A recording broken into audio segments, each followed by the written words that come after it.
Welcome to the Salt Circle Podcast. My name is Hank. With me from a remote location is Ben. Hell yeah. Remote. Why is your location is remote? Nope. Mine's Yeah. right here. No. I'm the base of operations. Clearly. I don't... And New York. No. No. No. No. You can't prove it. Which one of us is still going out to work? Which one of us is living in quarantine? Ooh. That's a low blow. That's a low blow, sir. It is, but look, I have to deal with the facts in the world I live in. No, that's true. Yeah. I don't know. Anyway, we're here to talk about movies. You got so real so quickly.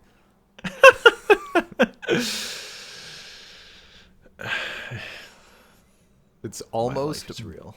It's almost but not quite as bad as the time that Ty started a spaghetti cast episode by telling us his dad died. And he was like more fine than me and Peter. That was a rough one. Yeah, that's no good. That is not the time to tell people that. Honestly. Yeah, movies. Movies. I'm a lot more excited about this movie episode than the last one, I think. I also because Adam Driver was in the Star Wars. Yeah. I mean, it's either that or I'm mildly racist, and I'm gonna stick with the Star Wars bit. So, also it made me realize I feel kind of bad because you keep bringing good stuff to the table, and I keep showing up with store-bought gas station donuts. I feel it's a really uneven give and take. That's how it goes. Yeah, we're doing 2 Adam Driver films. Well, 2 films in which he stars. Yes. Marriage Story, 2019, and Paterson, 2016? 2016. Yep. Which I'd never heard of at all, even a little. Yeah, I enjoyed both of them, but in different ways. Yeah. I mean, they're different movies, although they're both trying to be about real people kind of thing. Yeah. Paterson is about the main character, Paterson, who lives in Paterson, New Jersey, and is a bus driver who writes poetry. And, he's in a happy marriage, and he has a dog he hates. So it goes. And then Marriage Story is a movie about 2 people getting divorced. Yeah. In that regard, yeah, they're definitely opposites. Yeah, let's see, where to start? I really liked Marriage Story. I don't like it in a way where I necessarily want to watch it again fully. I could see myself watching moments from it. I don't know. Yeah, it's just one of those. I knew when I was done that I probably wouldn't be going in for another round. Maybe if I end up watching it with Anya, but yeah. The strong point for me in that film was definitely the performances. That's what captured me. I don't know. I wanted the happy ending. I wanted them to get back together, though. As you said, mean, it's not an unhappy ending. No. It's just not a rom-com happy ending. No. But as you said, it's both films are definitely swaying more onto like the real side of things. Like Yeah. this is how it could go down in real life. Um, Mm-hmm. I Marriage will. Story was like he was taking stuff from his divorce and Scarlett Johansson's actual divorce Hmm. and building the script. I Okay. know. Um. And just like other divorce stories he'd heard, bro. It was also, Yeah. I'm sure, Yeah. informed stuff. Um. But like he did write the movie because of actually experiencing the divorce system. Okay. Um.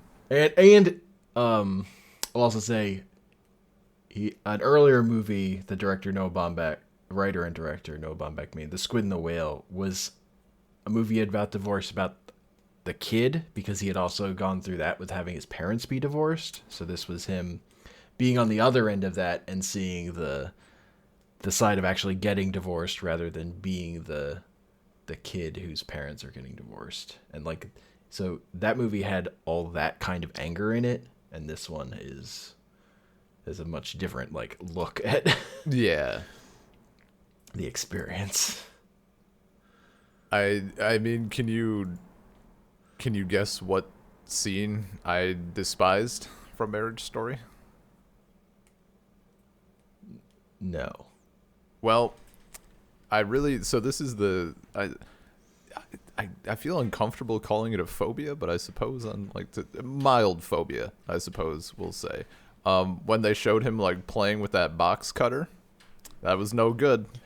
That was no good. I did Oh, my seeing favorite scene. literally Gotcha. literally seeing one of those is enough to make me like cringe. Like I can't help it. As soon Yeah. as I see one, I'm like, for some reason my brain decides that we're gonna imagine it like cutting all of the bottom of my toes or something. Like I can't I can use one just fine, but if I see someone holding one, So when he did that, even him just pretending, like, I can't escape. I can't escape. Ugh. I love that's my favorite scene in the movie. I mean, it was Probably. like it was it was good. I enjoyed the like the aftermath. I'm like, no, no, it's fine. It's fine. Here's your purse. It's Let fine. let me put it on your shoulder. Like He's just bleeding everywhere. it was good, but also just horrible. Just horrible. That's a It's a lot of there's a lot uh, of stress. Just a like lot of nauseous just thinking everything about is it. bad. Uh-huh. Just him like sleeping on the floor. Ugh. Uh, Yeah, that's a good scene. nightmare scene. That's a fucking nightmare. Yeah. That's just quality movie making. I hate box cutters, dude. I hate them so much. I hate them. It Breaking Bad too, when the dude gets his throat slit. Like box cutters are the worst weapon that mankind has ever wrought upon itself. It's terrible. It's a nightmare tool for awful people. Ah. Just shoot me instead. Like, if someone pulled like I saw a study a while ago, and it was talking about how like people are much more scared of being held at knife point. Like if someone has a big knife, that's kind of scary. If someone has a gun, that's like whatever, just shoot me. Like it's fine.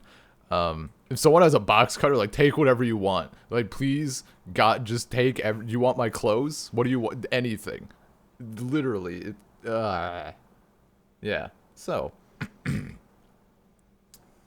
other than that, it's a very serial friendly movie. Other than all the blood, it's fine. It was just so unexpected. Yeah. Yeah. Need to need to come down from this now. Get the rest of my feelings in order for it.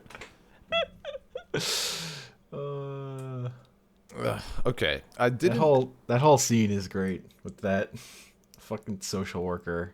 And Oh my her- god, how she's so she awkward. is. Yeah, it's uncomfortable. Do we know how old Henry is? Their kid? I don't remember. Cause he looked like he was like 10 or 11, but he was acting Mm-hmm. like he was 6 or 5. So that Yeah, was a maybe he's little, 8. You know, I yeah. guess, late bloomer or something. That's just it's one of those things I noticed in a few films at some point in my life, and it just bugs me when there's a child who is supposed to be like this old, but really they're acting like half their age.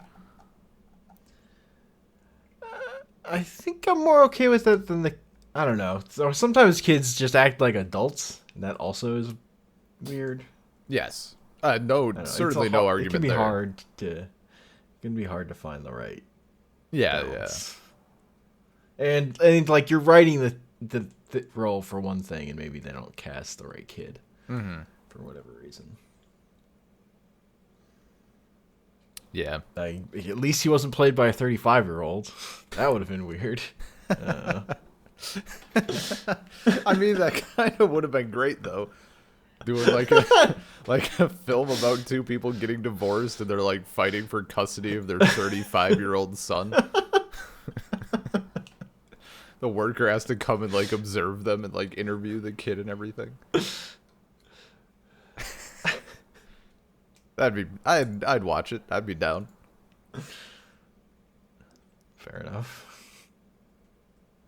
The it definitely it made me I guess appropriately frustrated, like watching the both of them be like, no, no, we want this to be like a nice thing. Like we're just trying to buff Hmm. out the details or whatever. And all the lawyers are like, we're gonna win.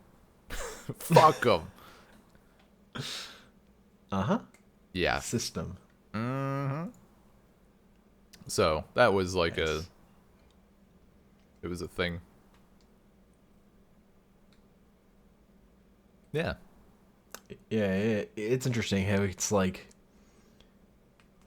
it's about like how the system makes this a nightmare. Yeah, yeah.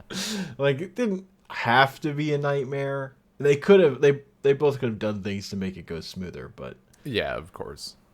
it's like the uncompromising of them wanting to live on opposite sides of the country, but they have a kid, and Hmm. so then they just give all the agency to the lawyers to make that for that to happen. Yeah. Um, It's pretty good. do you think like I've seen this a little bit because you know like the first thing I did was like I'm curious what other people were saying about this film and all that. Mm-hmm. Um, it seemed like a very healthy mix of people saying that Nicole Scarlett Johansson was Mm-hmm. more of the villain, and then an equal amount of people being like, no, no, no, it's because we're seeing things mainly from Charlie's point of view. One second here. One second. Yeah. I don't know if you could hear Anya, but my recording definitely did. Mm. I'll be editing this one. Okay. Anyway, yeah. So I mean, I do you agree with that generally? I assume yes, So possibly. this well, the thing is, the movie starts being her perspective because she's initiating the divorce. So the thing is, we get her side of it with her meeting with the Laura Dern, her plays her lawyer, Yes. like pretty earlier in the movie, and that's her like big scene for her side. Mm-hmm. And then we transition into how it affects him because really there's not that much going on with her. She's, moving into her new life at that point. So just because of the way people are, what they remember is the last thing they saw. So it feels much more like it's on his side because it's the whole Yeah. back half of the movie is on him rather than the beginning. So that's Mm-hmm. just kind of like I think the movie's trying to be fair, but because of that, just where they're placed in terms of what happens in the movie, Yeah. you feel more on his side because you're with him later. Yeah. And I think longer maybe. Probably. But yeah, no, to me it felt like they were it felt fair, but maybe not like, I don't know, some of the bigger event, like for example, we didn't I don't think, now I'm questioning myself. We only saw like her practice scene with like the interview, right?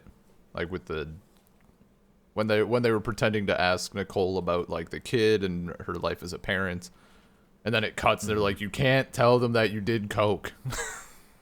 Mm-hmm. Yeah. Um Meanwhile, for Charlie, we'd see like the monstrosity that happens. Yeah. Yeah. Horror. We definitely get more of him in the back half because it's the more interesting part of the story for just the way. So it's unbalanced in that way, in that it's set up mostly where her life is kind of just fine. Once she, like, getting divorced makes her life better Yeah. in the short term easily. So it's not as interesting to spend as much time with her. Yeah. Yeah, no, She that had makes to do sense. this because she was unhappy and is now happier, whereas he was perfectly satisfied and now is living in a nightmare that Yeah. he doesn't want to deal with. So it's unbalanced in that way. But Mhm.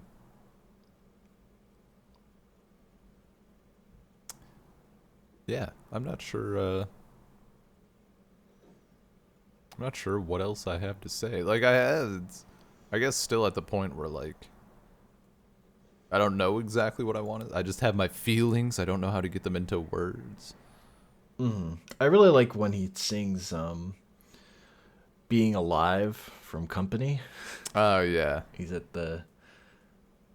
So I've just been listening to a recording of Company from one of the Broadway versions a lot. It just is for fun since I saw this movie. Nice. I just that song's pretty good. So I The like, and I just like that feeling of like getting that emotion out through a character singing a song. Even he's just like literally singing a song from a musical to his friends because Mhm. that's the kind of person he is. Yeah, yeah. I really really liked, I mean, the I guess I don't think I'm wrong that it's the like kind of the climax when they're like in that true argument real close Mm. to the end, and he like says that he wants her to die and then like Yeah, breaks down. That scene was, that if I come back and watch like clips from this, it'll probably be that scene. Like it was just so yeah, good. yeah. That's like one of the, if not the, but at least one of the best fights I've seen in a movie where they're Yeah. just like going at each other, Yeah. But then and it's it works because they're both like that or can stand up to each other in that way. Like they mhm. both do a great job in that scene. Yeah. Yeah, and this like, that's kind of why it took the like first I don't know how long. The first chunk of the movie at least was like me trying to trying to figure out how I need to look at this, cuz initially Uh-huh. I had seen someone made an offhand comment about it somewhere, and they said they didn't like it because it was just two people fighting for 2 hours, and I'm like, "Oh, That's not what I the don't movie know." is. But then the movie started, and it starts with them, the like reading their own, or at least we get to hear their statements about each other, what they love about the other Yeah. person. I'm like, okay, okay, I'm liking this. This is my jam. And then like a little more into the film, I'm like, maybe this isn't the type of film that gets a very happy ending. So it just like, I don't know, to for how I'm bad at like accepting things for what they are sometimes. I think I'm getting better about it with films, except Snowpiercer. But in general, like just thinking about it. So yeah, that Yeah, I love that. I love that economy where she's get through hers and she's like, no, I don't like it. I don't want to read it. And then, but he's still like, yeah, I'll read it. I like what I wrote. He's just like such an asshole in that way. It's like, yeah, I'm confident in what I did. It's fine. yeah, I worked hard on this. it's pretty good. Yeah, no, this was a really good watch. Yeah, well, yeah, and also back to like the thing of it's a movie about two people fighting. It's really way more about how terrible lawyers are than anything, Yeah.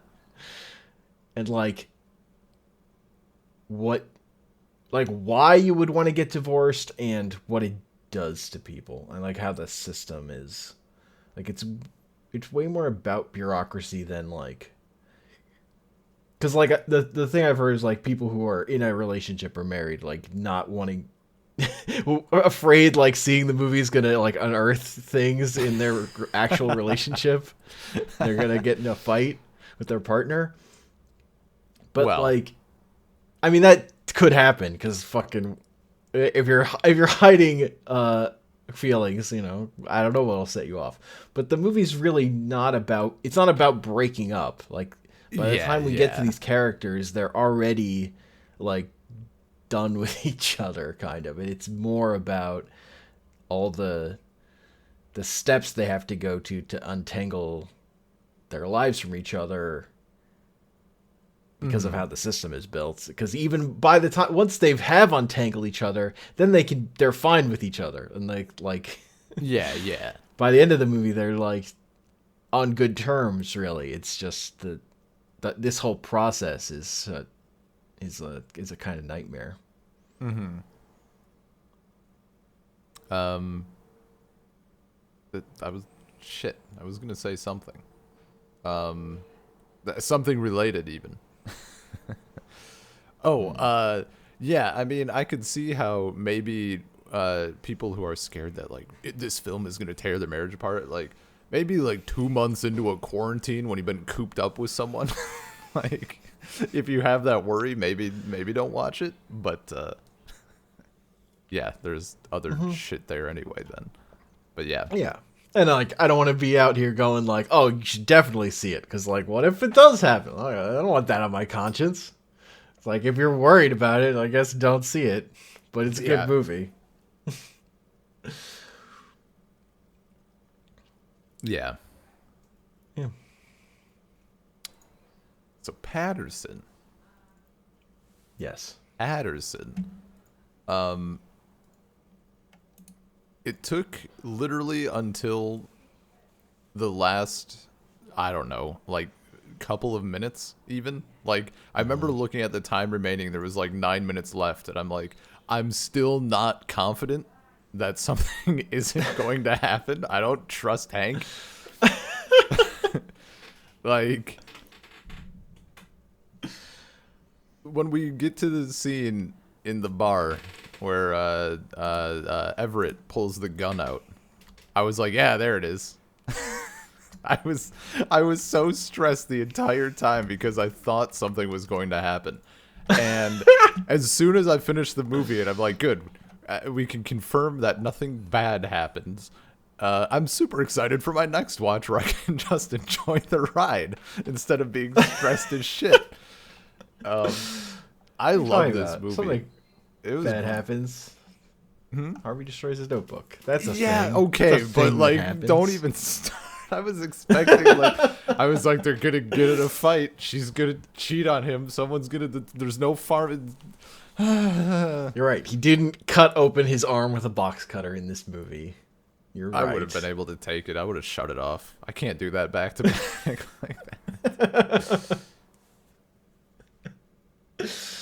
No, this was honestly. I came out of watching it, and Ani was like still doing her work and stuff at the time, so I like rolled into the kitchen. I'm like, I just watched one of the best movies I've seen in a while. Like, I really liked it. Incredibly good. It's very good. Like, it's obviously I don't want. I really like this movie, but I don't need like a dozen movies like it, right? But for so long, I've been just kind of not seriously thinking, but like wondering if there's a movie out there where like it's just people doing people stuff and like nothing catastrophic happens and there's no like crazy drama. It's just a thing, right? And here it is. It's so good. My biggest complaint, my biggest complaint about the film is that in the very first scene when we get some of his Patterson's I was about to ask what his name was when we get some of his poetry and he's reading it and just the style of poetry it is, the first thought that jumped into my head was my poetry professor would be creaming herself right now, and I don't like that I had to think that thought.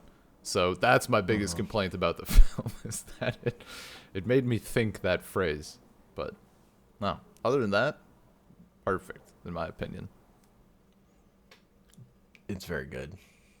I love how much he hates his dog. But it's like even then it's like a pet hate, right? Like cuz even after yeah. I mean, it's like comes it's in. still his dog. Yeah. But like it's just it's such a bother. Yeah. It makes I love when Marvin knocks over, like every day he comes out and his mailbox is tipped over. At the end of the movie you see Marvin knock it over. Yeah, he just before rolls running out. in. No, it's even better though because he rolls it out, knocks it over, rolls back in, and then the door just shuts. Like he's done for the day. He doesn't need to go back out. That's all he needed to do. Now the world is right. The And, like- mailbox is tipped over. And dude, like the fucking the scene where like the guys roll up in the car and they're like, these kinds of dogs get stolen, right? I'm like, oh. And the other movie they showed a box cutter and it came up later. I don't know. This is a whole scene dedicated to it. But it was just good. And I don't know. Why can't I think of her name? What's his wife's name? Do we know her name? Laura. Right, Laura. Yeah, Laura. Like, I don't know. By pure coincidence, like kind of both of them exhibited traits that like I definitely see in both myself and Anya. So that was like relatably nice. Like when she was talking about opening up a cupcake business and like this could be my thing, like it's my dream. And then like 4 scenes later, she's like, I could be a country singer. I'm like, oh, it's me. I see. I want a guitar and a gym membership and maybe I could paint and I want to start writing. Like just every fucking thing under the sun. But then like she rolls out of bed and she's like walking in the kitchen and Patterson's like, are you awake? And she's like, mm-mm. He's like, says something else. He's like, I'm like, oh, it's also kind of Anya. I see. Just incoherent for a while.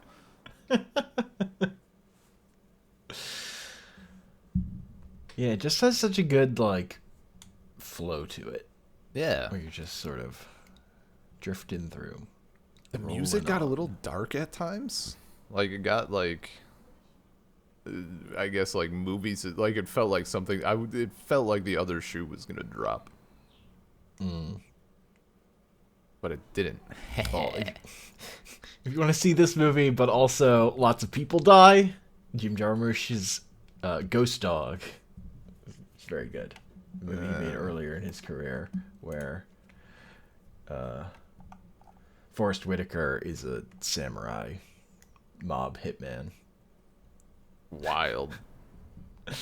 Also in New Jersey. I mean, that sounds like it sounds like a lot of stuff going on there. Yeah, it's very good. but it has a similar vibe overall. Honestly, Okay. that's Interesting. yeah. He raises pigeons on his roof. He's like one of the people next door is building a boat on their roof. You just watch him build a boat. Nice. He has a best friend who doesn't speak English.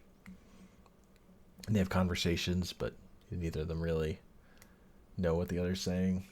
Mm-hmm. But, they know. It's a good time. I think Patterson's a better movie. I'd like it more.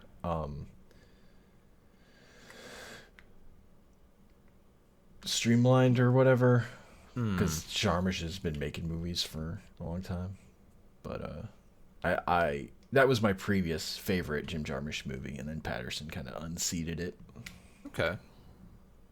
I'd never and both movies have a place in me because they take place in New Jersey. So yeah, of course. That was nice. like One of these days we'll watch a well-received, critically acclaimed, possibly film set in, I don't know, central Wisconsin. that doesn't sound possible. I mean, you could set this film in central. That's the beauty of it. Like, it's just relatable, I think. Yeah. It's a good time. And I really like Adam Driver as an actor. It's just He's been as a movie star. It's just like it's pleasant to spend a movie with him. Yeah. No, he's been crushing it. I mean, even in new Star Wars, he's been the highlight, I think, for me. I don't think I've seen I'm looking at stuff he's been in right now. I don't know if I've seen that much else with him in it. Did Not you that I can see think of. the TV show Sex and the City? I did not. He was on that Is it actually good? earlier. I've never actually known. No, I can't watch it. Okay. Personally. I think the first thing I really I saw that sticks in my head is there's one scene in the Coen Brothers Inside Llewyn Davis that he's in, and he's like a musician performing on this song, and he's making silly noises, he's going like outer space, Nice. space. Pretty good. Yeah. I don't even. I'm trying to think where I would have seen him from. Or maybe I just recognize the name because I don't know where I would have recognized it because I remember when he took off his mask in Star Wars and aside from almost laughing, I did I recognized him, I just didn't know where from, and I'm looking at the filmography and I still don't actually know where I would have seen him.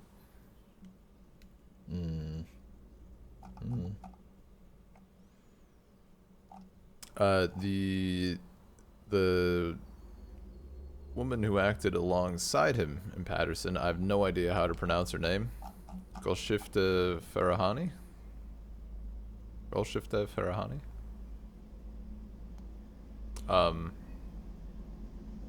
mean... I said the wrong thing. It wasn't Sex and the City. I'm just wrong. He was on Girls. That's what he was on. My brain farted. Okay. Excuse me. This guy doesn't even know television. Unbelievable. I mean, you're right. I don't know two shows that I mostly didn't watch. How dare you? Excuse me. Excuse you? I thought you watched everything and that was your deal?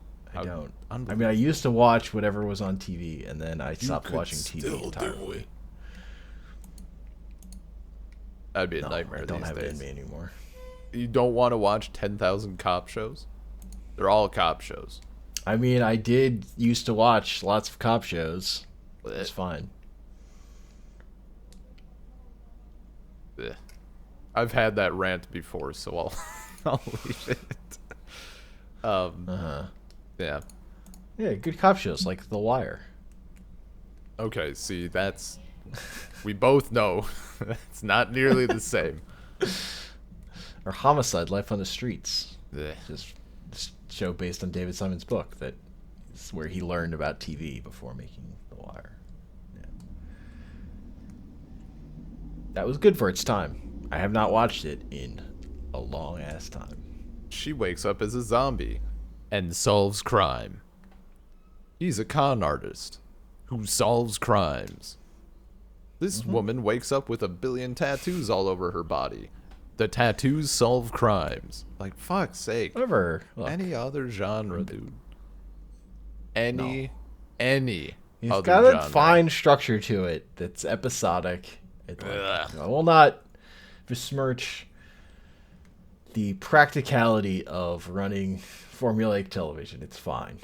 It's not like gotta change your life, but if you're a person who just wants to watch a thing, it gives you everything you need in one Even package. if they made the rate, I would like it better if they at least changed the ratio of like backstory to like, I guess, weekly case of the week. That was my beef with Castle.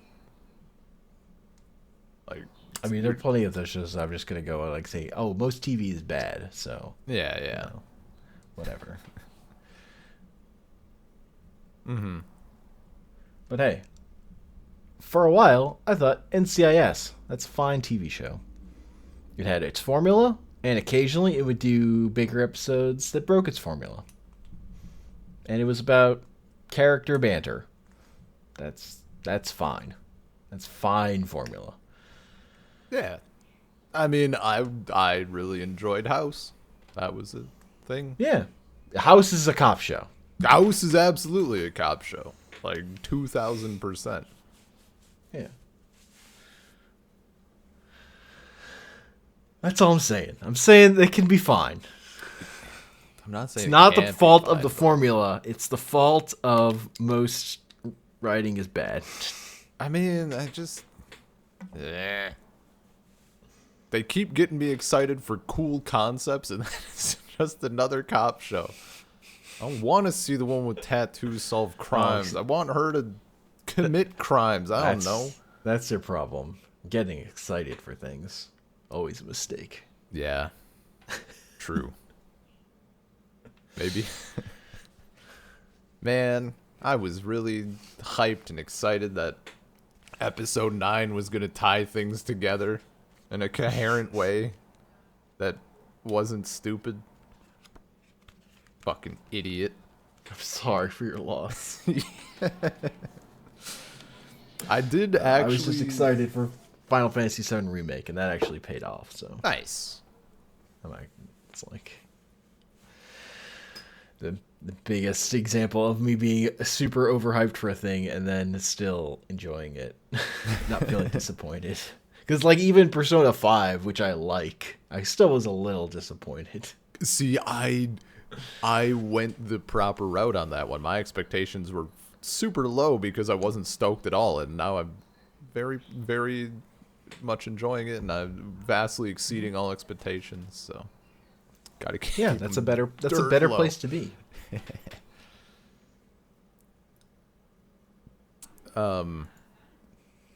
I was gonna say something. I'm not even gonna try to remember it. Okay. Yeah, the ending of Patterson, real perfect. Good stuff. Yeah. I don't like how many different things exist that are named Patterson. It seems like a lot of them. You know what? I'm gonna click on the link right now and check. I need to know if the epic poem is about New Jersey. Yeah. He wrote it while he was living in Paterson. He was, so it's fully about it. Okay. Yeah. Oh, that's right. I Yeah, mean, like, because he was from there. I just totally blanked on that. Yeah. I'm just silly. Okay. Yeah. Because that's why the Japanese guy was visiting. Yeah. Yes. I mean, that's the big reason to go to Paterson, New Jersey, because William Carlos Williams lives there. Is like Wrote a book. is it okay? I you know I mean, it's a lot like it's there. Unless you just want to go to this random town in New Jersey, like I don't know. That's the reason I've gone there on like day trips with my parents, because I wanted to go see. I'm gonna level with you. I don't William know Carlos if I know Williams' house. anything by William Carlos Williams. Really? Yeah. Maybe there's like something that I would recognize.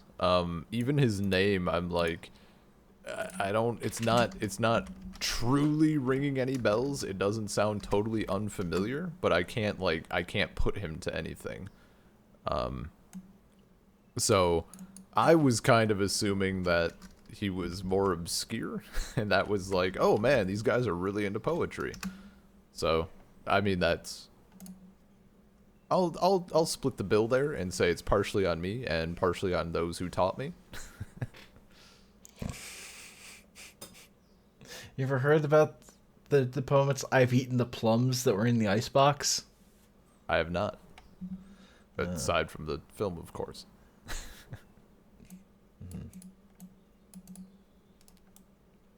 The reason why I specifically am putting part of the blame on people like specifically my professors. High school is a Yeah. crapshoot anyway.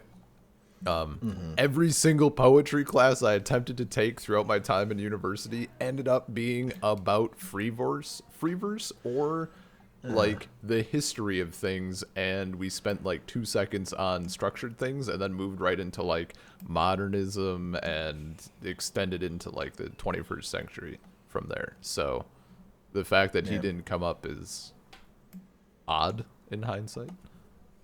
Yeah, no. You should check out some William Carlos Williams. It's good. Yeah. Quality poetry. It also like, and for myself, it took me a very long time to come to terms with free verse poetry. I read a combination of stuff that I still consider to be not good free verse, and then it was a very early class I had taken, like still kind of fresh out of high school, and we were hit with I can't remember. I can look it up later maybe. I can't remember the name of it. It's like a super long, well-regarded free verse poem. And our professor started us out by saying like some people dedicate their lives to studying this poem and they still don't have like a solid idea for what it truly might mean. I'm like, that's cool. Like just we'll start there, I guess. So yeah, and this, I mean, I'm not gonna lie. This movie helped extend that appreciation of more, I guess, day to day free verse, like the poem he starts with the matches. I guess the presentation, and I certainly combined with like the context in the film and everything. Like it really did make me appreciate that more and like see the beauty in it. So good.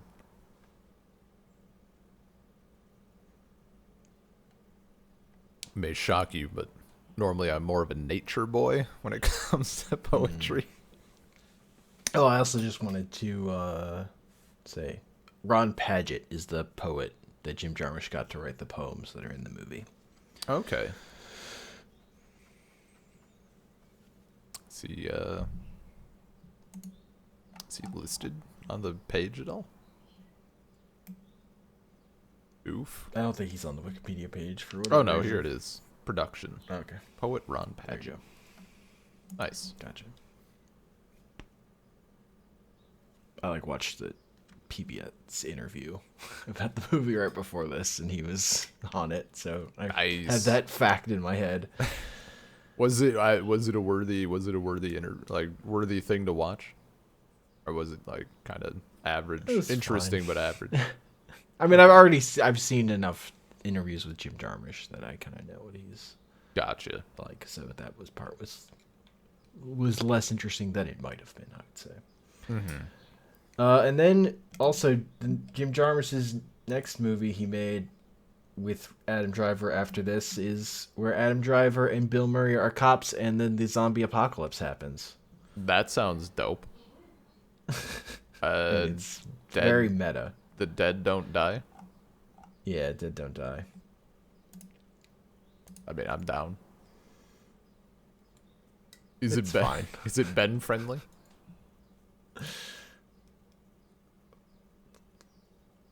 Probably. Okay, Again, I'll trust you. Someone opens up, peels back their skin with a box cutter. I'm never doing this podcast again. yeah, I don't think that happens. But yeah, that might be a podcast. Yeah, well, short number, but Yeah. quality over quantity, right? Yeah, Yeah, no, these were two good movies. very good movies. I highly recommend both of them. Yeah, I do think one of the reasons Adam Driver in Rise of Skywalker isn't back in the mask is because Adam Driver was not on set that much because he was making other movies like Marriage Story. I think that is part of the reason that happens. So it's just straight up not him. Yeah, if Nice. you've seen The Mask, he's probably not him. It's like definitely he was doing something else. Yeah, that's pretty good. Yeah. Just add to the mess. Hell yeah. You know, it's Star Wars tradition. It's not like James Earl Jones was. Yeah, fucking- yeah. Have you heard that That clip Darth Vader outfit. with like what the original voice might have sounded like? I think- No, I don't think I have.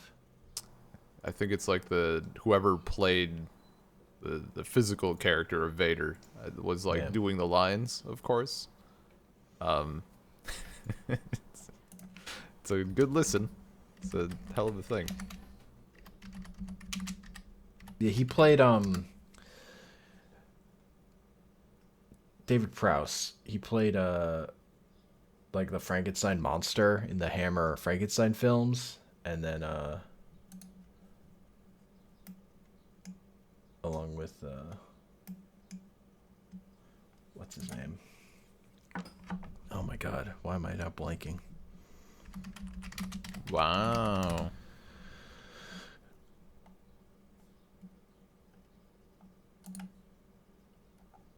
Peter Cushing, who would play Frankenstein, who is, you know, Okay. also then in Star Wars.